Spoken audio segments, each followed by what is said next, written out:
So before we start the video, I'd like to ask you guys to please consider subscribing to the channel and liking the video, as it helps the channel grow.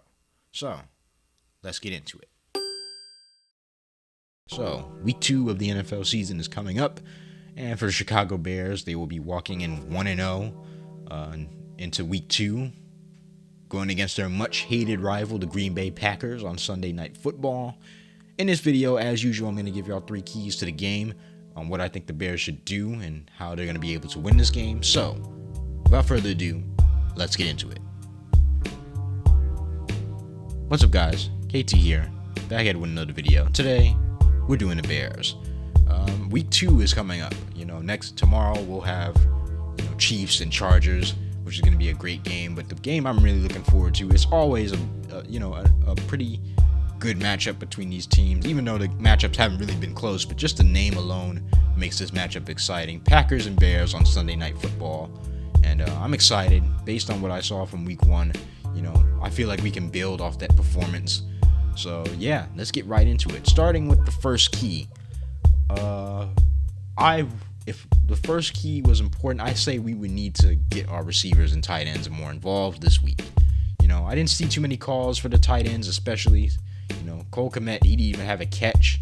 I think Ryan Griffin almost had a catch and he dropped it out of bounds. Darnell Mooney only had 1 catch. I feel like if we can get our receivers more involved this week, considering what the Vikings just did to the Packers on last Sunday, if the Bears can run their offense the way they want to, and they can scheme guys to get open and scheme, whatever they can do to get their receivers and tight ends involved, more involved than they were against San Francisco, will help the Bears this weekend.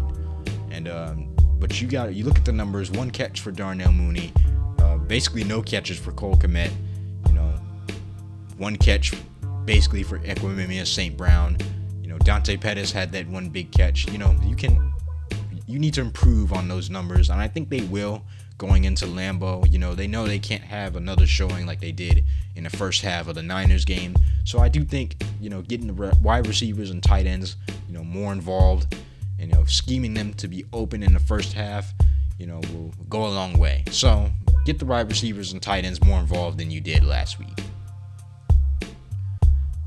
Point number 2, Justin Fields has to play a complete game. Now, it wasn't all bad for Justin Fields on Sunday, but that first half was particularly bad showing for him. He threw an interception, he was taking unnecessary sacks, missing wide open guys.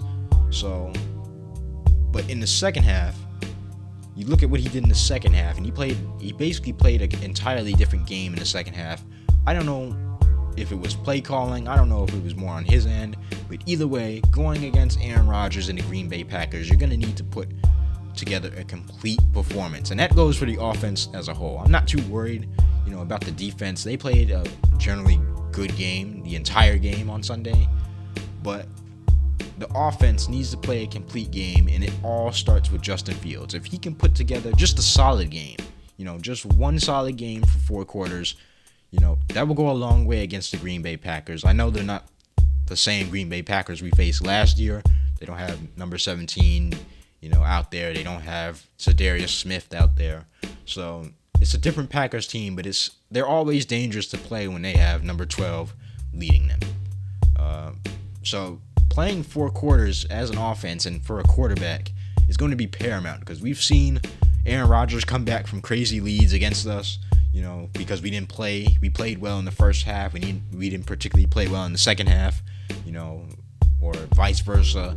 So playing a complete game, especially for Justin Fields, if he can read the field and improve on what he did in that second half last week, I think the Bears will be fine. So the third point, and this is very important, the Bears are going to need to put Aaron Rodgers down. And what I mean by that is they're going to need to get to Aaron Rodgers often. They're going to need to sack him often. They're going to have to make him throw the ball away. They can't give Aaron Rodgers too much time with the ball. And I'll add a little honorary mention. They can't keep giving the ball back to Aaron Rodgers. So, point 1A, get sacks on Rodgers. Point 1B, don't keep giving the ball back to Rodgers. We all know if you give the ball back to Rodgers too many times, he's going to burn you no matter what receiving core he has. If you leave him in the pocket for too long, he's going to burn you no matter what receiving core he has. Aaron Rodgers is a very difficult quarterback to play against. He's not all that mobile, but he's just mobile enough to avoid sacks and, extend the play. But he's calm and poised in the pocket enough to where he'll find open guys if you give him, daylight to find those guys. So the pass rush will have to be very important. I think they did well against the Niners last week, but I'm pretty sure the Bears could have had more than 3 sacks. They had Trey Lance dead to rights, and they just didn't finish most of those plays. So if you do that against, maybe that can work against Trey Lance, like a guy who's inexperienced, and this is basically his rookie year. That may work against Trey Lance, but it's not going to work against Aaron Rodgers. You need to get Aaron Rodgers on the ground, and for 1.1b, you cannot keep giving the ball back to Aaron Rodgers. I feel like that's always a big key, especially for the Bears, a team that hasn't really been good offensively in the last few years. You keep giving the ball back to Aaron Rodgers, and he's going to burn you, no matter that be from like penalty killing drives, a penalty killing drive, an interception, a 3-and-out, not capitalizing on opportunities, and you keep giving the ball back to Aaron Rodgers. That's just not how you're going to win this game. So don't keep giving the ball back to him. Put together solid drives and at least get points on every other possession. At least every other possession, if not every 2 possessions. Because if you don't, he's going to burn you. But I have full confidence, with the Packers' offensive line not being what it used to be, especially with guys out, and that receiving core not being what it used to be, with number 17 no longer being there, Marquez Valdez-Scantling no longer being there, and you got an older Randall Cobb, you got a rookie, and you got Alan Lazard back there. They still have Robert Tonyan, but he's okay. So, and Rodgers has made it work with less, so we'll have to see. But you can't just keep giving him the ball back. He's still dangerous, so get him on the ground and don't give him the ball back too many times. That's all. So, with all that being said, I personally think the Bears will win this game. I'm going to go with, I don't know actually. I'll go with 21-17. I don't know how, but 21-17.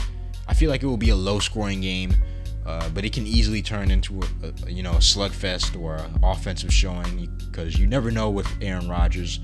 One week he'll have a showing where they don't put up more than 7 points like they did last week, but then he'll come out the very next week and start torching us. So you know what? Scratch that. I'll go 27-24 Chicago Bears.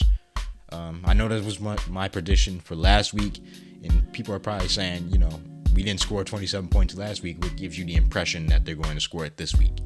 Well, considering how the weather is, I'm pretty sure they'll try to build off what they did in that second half. And, I think the Bears can put up points when they run the right plays and when, they give Fields enough time to scan from the pocket.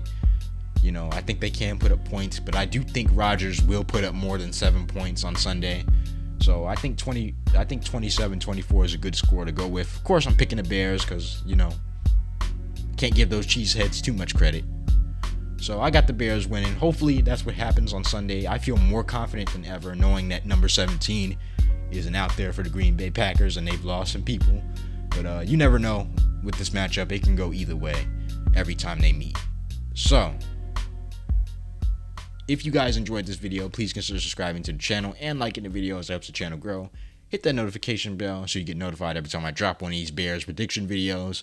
Leave your comments in the comment section, as I will be reading them. Let me know who you guys got winning. And yeah, thank you guys for watching, and I'm out.